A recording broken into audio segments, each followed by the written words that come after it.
Well, great to be here. Just got done with practice 11, our shortest practice of the camp. Went indoors, did a bunch of red zone work, a bunch of tight zone work, kept it really short, try to get their legs back a little bit, try to get the heat off of them, and we'll go scrimmage tomorrow. Tomorrow will be a little bit shorter than a week ago. A lot more situational football, but again, just getting these guys out and letting them play with no coaches out there, letting them realize situational football, letting them understand what's going on. Get some 4-minute stuff tomorrow, get some goal line stuff, just some physicality to go along with some scheme.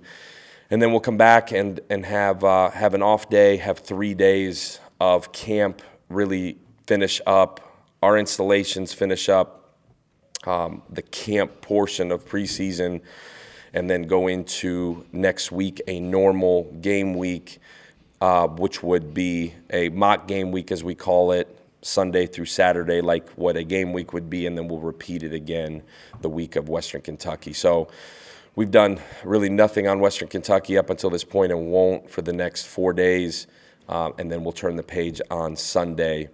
We'll have Victory Day here, which is a cool event that we'll start, and then we'll get rocking and rolling with a normal game week. We'll actually get to watch somebody else and not scheme up each other. So it'll be really fun. But really encouraged by where we are. I think just like everybody else in the country, we got some guys banged up that we need to get back here as we get into the mock game week.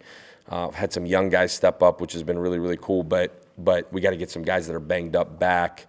I feel good with where we are in terms of how the guys are competing, how they've handled themselves through camp. I haven't been up here since we started, but man, like really encouraged by the attitude, by the effort, by the willingness to do things the right way. We had to learn how to practice early, taking care of each other, keeping each other up. But I've been really, really encouraged by the focus, the intent, really a mindset of how to prepare to go into each day and how they've taken care of their bodies. I think that's so much to do with guys staying healthy. But I'm really, really proud of where we've gotten to this point. It's a really competitive group. It's a really eager group. They compete like crazy. That's what's so fun. You go out there and they talk and they communicate and they talk smack to each other, which is fun. They talk smack to me.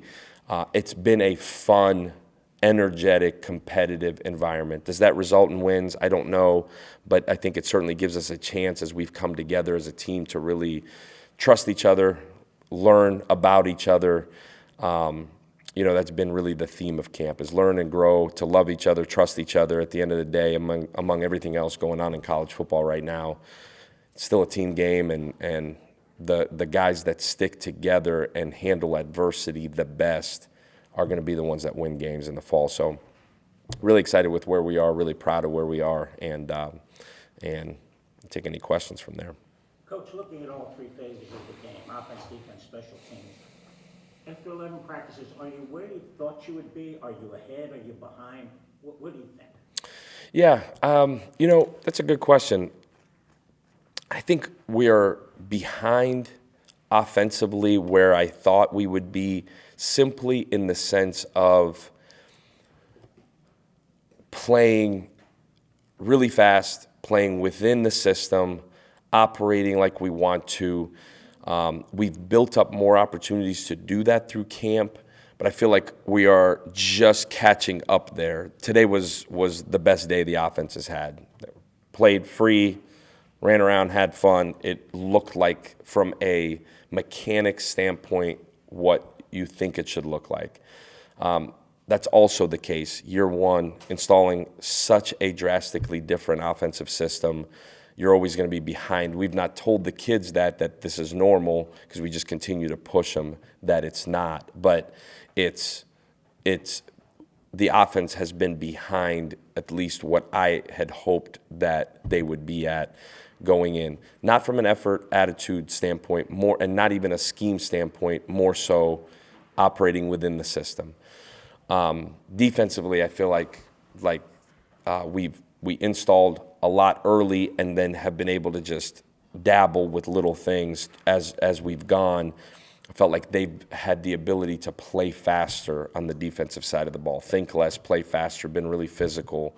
I've been really impressed and right where I was hoping we would be. From a special teams perspective, I think we're ahead, and I think we're doing a really good job. Now it's just a matter of figuring out truly what the two deeps look like there, just as we get closer to getting ready to travel and all that. But and I'm not down on the offense by any means. More so, I think you always, especially when you kind of hang on that side of the ball, I think you always want it to be ahead of where it is. I think you're always going to feel like that. Coach, how important is the middle 8? The middle 8. The 4 minutes before halftime, the 4 minutes coming out of halftime. How important is that? Wow. How important? Man, I don't know. Still possession in there or whatever? Yeah, I gotcha. Yeah, I think just from a clock management standpoint, it's changed now with the new rule, how you play the last couple of minutes in terms of your timeouts, making sure you're not burning timeouts. But, I think the unique thing, and I think what you're asking, for us, 2-minute drills at the end of a half are nothing unique or crazy because it's how we play normally. Like, it's to a point where I'm coming from, we were uber successful at the end of the half because there's nothing unique to the situation other than simply coaches using timeouts and some mechanics in terms of clocking the ball or getting out of bounds. But other than that, from a tempo standpoint, you're running your offense. Coming out of half, I mean, that's what halftime adjustments are for. I think the tempo gets on you from an offensive perspective, gets on you really quick at the beginning, gets on you really quick at the beginning of the second half. But I hadn't really thought about it as a middle 8. You got me rattled there. I like that. Middle 8. I thought you were talking conference realignment. I'm like, man. The new middle 8. Yeah, the new middle 8. I'm like, what happened while we were at practice? Just through the East Coast and West Coast. Yeah, whatever. Coach, you mentioned some young guys have stepped up. Could you talk a little bit about that? Yeah. When I say young guys, I guess I include transfers in there. When I think offensively, Zane Herring, who's not a freshman, but he's been really, really steady Eddie for us on the O-line. Derek Bowman has been really steady on the O-line. Nikola Milovic, Cole Skinner have continued to show growth as young guys in there. At wide receiver, man, Tyree Kelly has been really, really, really impressive. We've coached him really, really hard. He's gotten reps with the ones. I've been really impressed by what he is and just how he handles his business and what he's about. Kick him out of here every night. Like, he's got bed checks at 10. It's like 9:59, and he's still sitting up here watching film. And, I mean, we're not marking him late if he's going to be up here watching film. He's been uber impressive. Jaquan Smith at receiver has had moments where, man, he is as fast as they come. Now he's just learning how to play within the system. But that guy's is really fast. He was 10.3 in high school. He looks that way on the football field. He's been really, really impressive. Really proud of him on the defensive side of the ball. Braxton Clark coming over at corner. Again, not a young guy, but a new guy, has been really impressive. Bernard Gooden, really, really special, really, really impressive. Manny Hickman's been really impressive. Andrew Mataafa has added a lot to that defense. Jameel Sanders is stepped up, has been really impressive. A junior college young guy we took out late in May. Been really impressed by him as a new guy. Taufik Bayard shows up, man. That young guy is physical and strong and loves football. Those are the guys. Izzy Carter has gotten some reps. He's impressive. He's just continuing to learn and grow within the system. But those are the names that come to mind off the top of my head. You mentioned some true freshmen in there. Do you have a freshman philosophy? Or is it just if they're good enough, they're out there, doesn't matter what year they are? Yeah, we're, the old adage of find the best 11 and go roll with them. I think in reality, it's you'd like to have 22 to 23 on both sides of the ball.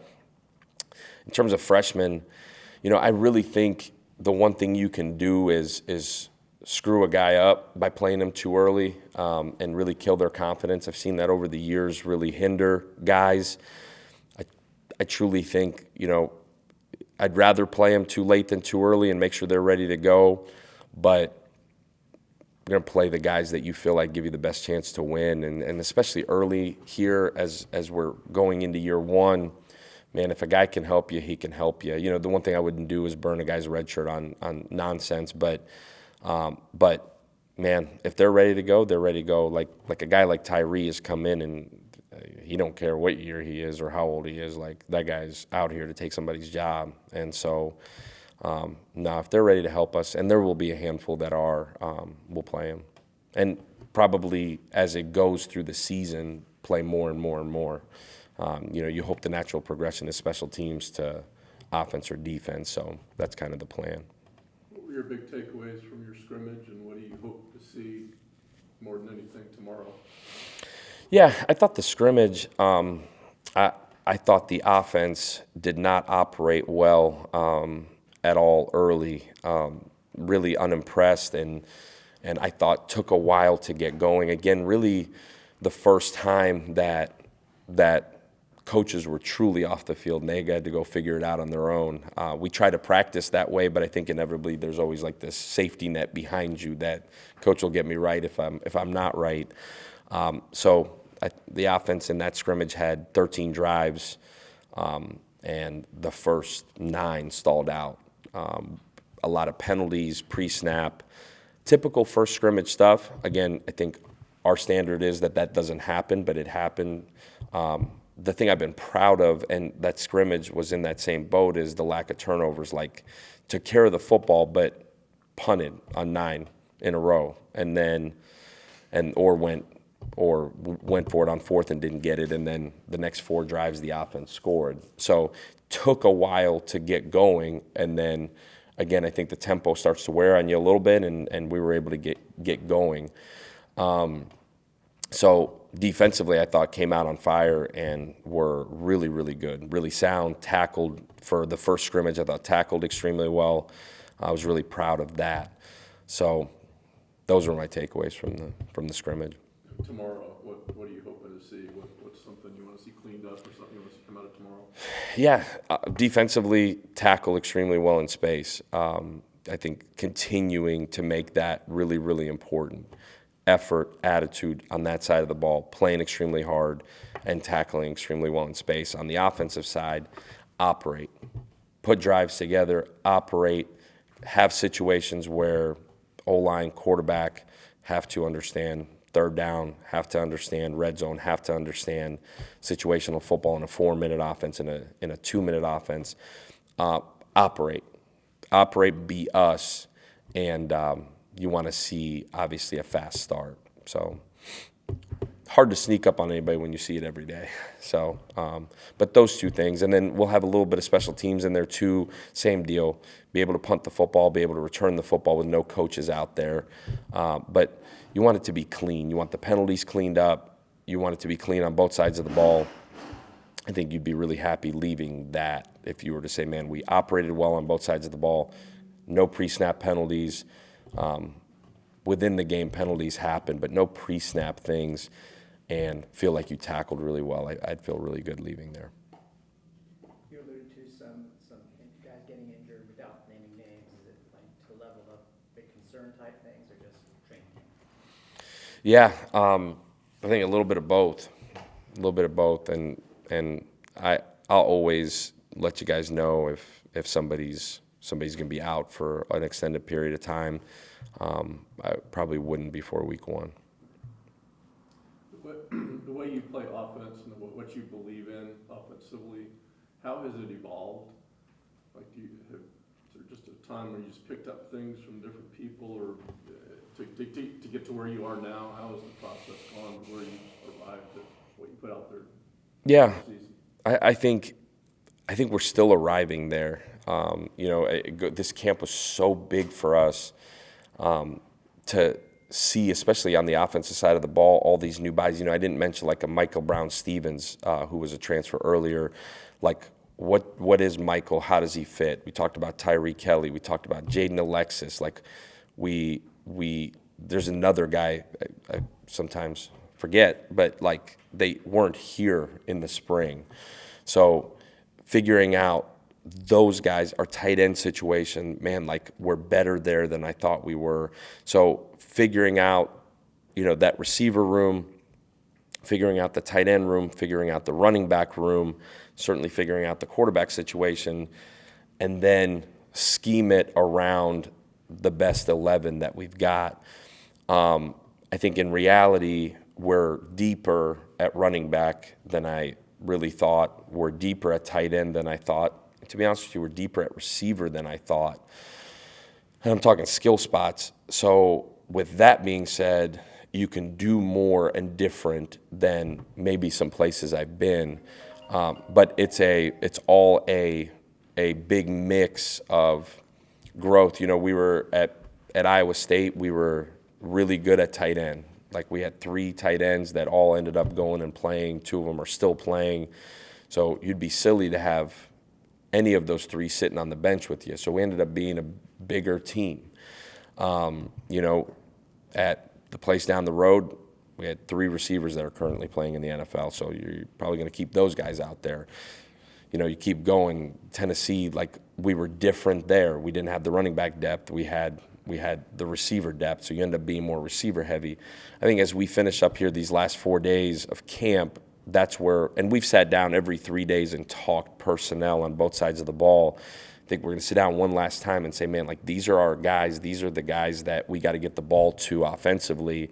Now, what does that actually look like? Our core foundation won't change in terms of spreading people out and playing fast, using the whole width of the field. Who those bodies are and what you do schematically, I think will evolve. And it'll continue to evolve. We were way different at Tennessee than we were at the place down the road. We were certainly different at the place down the road than we were at Iowa State. Like, it's always going to look different. It'll be fun. There'll be balls thrown all over the place. We're going to run the ball and be really physical up front. That stuff won't change.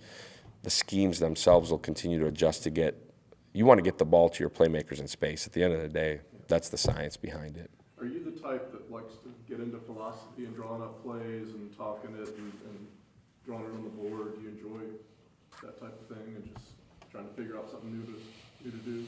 Yeah, I like watching football. We got a cool staff of young coaches that like come in and usually on Sundays, Mondays, there's 2 responsible for watching certain things from the week before. But like, man, like you got to see this. Usually it's the Chiefs or the Niners or somebody like that are unique and different. And like, yeah, man, that looks cool. Like, let's figure out a way. How does it fit us? But let's figure out a way to do that. Yeah, like I steal more plays than probably most people from other people. And sometimes I'll claim them as my own, and sometimes I'll give somebody credit for them. We all do. But, no, I love sitting there watching ball. As I've become a head coach, I found less time to just sit in an office and watch film. But maybe at some point somebody will pay me money to do that. You remember when, like, a no-huddle was like, whoa, what are they doing? Like, and how much things have changed? Just when somebody cut a no-huddle, it was, like, revolutionary. Now it's like... Yeah. Well, I was a GA in the Big 12 in 2008 at Oklahoma State, helping coach the outside linebackers. And at that point, I found out what no-huddle offense was. That was like the peak of everybody averaging 50 points a game, and it was like just normal. So, yeah, at that point, it got a little out of hand, which was cool.